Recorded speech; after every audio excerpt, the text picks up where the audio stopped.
নমস্কার, ফুলন পাপড়ি আরও একটা নতুন ব্লগে সকলকে স্বাগত। আজকের ব্লগটা হচ্ছে নার্সারি থেকে আমি কিছু গাছ কিনে এনেছি। তো আমার ইচ্ছা ছিল আজকে নার্সারিতে গিয়ে দেখানো যে কী কী গাছ কিনবো বা নার্সারিতে কী কী গাছ রয়েছে, কিন্তু যেটা আমি প্রায়ই করি, তো সেটা হচ্ছে আমি ফোনটা বাড়িতে ভুলে ফেলে রেখে চলে গিয়েছিলাম, যার জন্য সেই ভিডিওগুলো আর করে উঠতে পারিনি। কিন্তু কী কী গাছ কিনেছি আর ছাদে কোথায় কোথায় গাছগুলো বসিয়ে কিভাবে সাজাবার প্ল্যান আছে, তো সেটাই শেয়ার করব সকলের সাথে। তো চলো দেখা যাক কী কী গাছ কিনে এনেছি। তো এখন আমার ছাদের গাছের এই পজিশন, শীতের গাছ একদম শুকিয়ে মরে গেছে। এগুলোয় এখনো কিছু ফুল হচ্ছে। এই টবটা আবার জল জমেছে, ঠিক করতে হবে। এই যে এই গাছটায় কুঁড়ি এসেছে।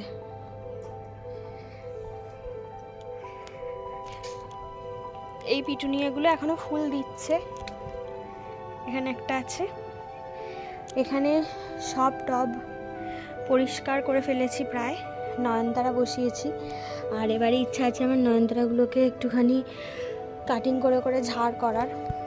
তো প্রত্যেকটা ওই জন্য কেটে কেটে করার চেষ্টা করছি। আর ওখানে কিছু গাঁদা গাছ এখনো ফেলা বাকি আছে। এই গাছটা আমি কেটে ফেলে দিয়েছিলাম, কিন্তু সেখান থেকে কুড়ি বেরিয়ে আবার সুন্দর ফুল ফুটেছে।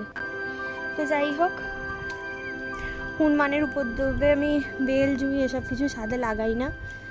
তো চলো দেখা যায়।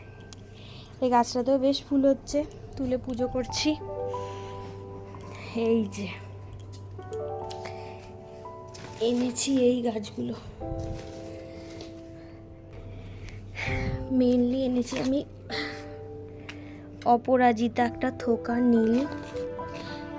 এই যে এটা হচ্ছে কয়েন প্ল্যান্ট, সম্ভবত এটা ইনডোর প্ল্যান্ট, সম্ভবত নয়, এটা ইনডোর প্ল্যান্ট। এটা আমি ফোনে দেখেছি।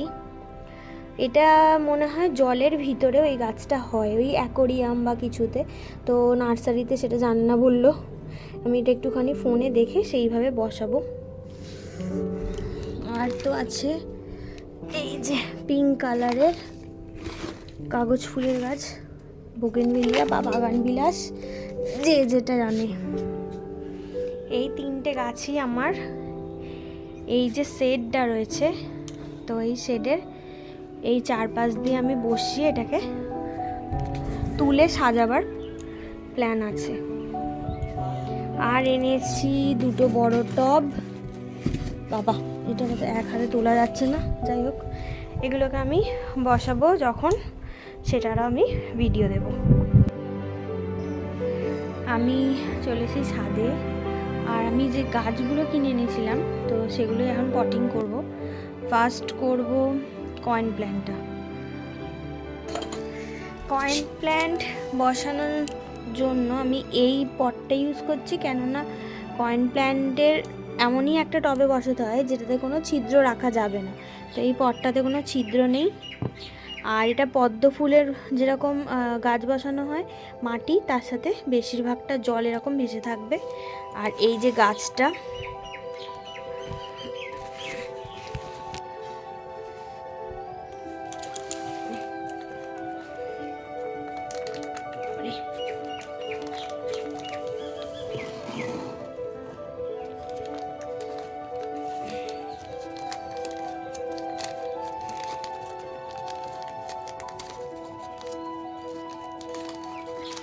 দেখা যায় আমি গাছটা কতটা কি করতে পারি।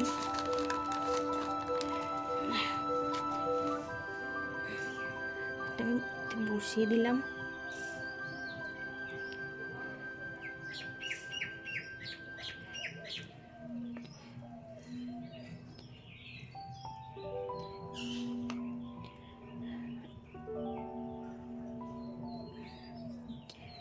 আমারও বিশেষ আইডিয়া ছিল না, আমি পুরোটাই ফোন দেখে করছি। দেখা যাক কতটা কি গাছটা করতে পারি। ব্যাস, এরমভাবেই গাছটা এতটাই জলে থাকবে। আর এটা আমি আমি যতদূর জানলাম যে এই গাছটাতে রোদ্দুর দরকার হয়, তাই আমি এটাকে ভিতরে রাখবো না। পুরো এতটা ভর্তি জলে আমি গাছটা রেখেছি। এটা আমি যতদূর জেনেছি যে গাছটা ইনডোর প্ল্যান্ট করা যেতে পারে, কিন্তু সেটা অবশ্যই রোদ্দুর আলো টোটালি পেতে হবে, একদম ছায়ায় রাখলে গাছটা বাঁচবে না। তো যাই হোক, এটা আমি এখন ছাদেই রাখবো, যেহেতু এখন ওয়েদারটা একদমই মেঘলা টাইপের। ভেতরে রাখবো না, আমাদের ছাদের শেডের তলায় থাকলে মোটামুটি রোদ্দুর আলো পেয়ে আশা করি পারবো বাঁচাতে। তো দেখা যাক, যখন তো গাছটা ঝাড় হবে সেটা শেয়ার করব সকলের সাথে। তো এখনও 4টে গাছ আছে, তো সেটাকে আবার পটিং করার পালা। এগুলো কিনে এনেছিলাম, সেটা হচ্ছে একটা, আমি এটা এখান দিয়ে তুলে এই সেটটা সাজানোর ইচ্ছা আছে। এখানে একটা বসিয়েছি, এটা এখান দিয়ে তোলার ইচ্ছা রয়েছে। একটা যেটা এটা আমি এখান দিয়ে এদিকে তুলে এখানটা সাজানোর ইচ্ছা আছে। নার্সারি থেকে যে কটা গাছ এনেছিলাম প্রত্যেকটাই আমার পটিং করা কমপ্লিট, এবং কি প্ল্যান আছে সেটাও বললাম।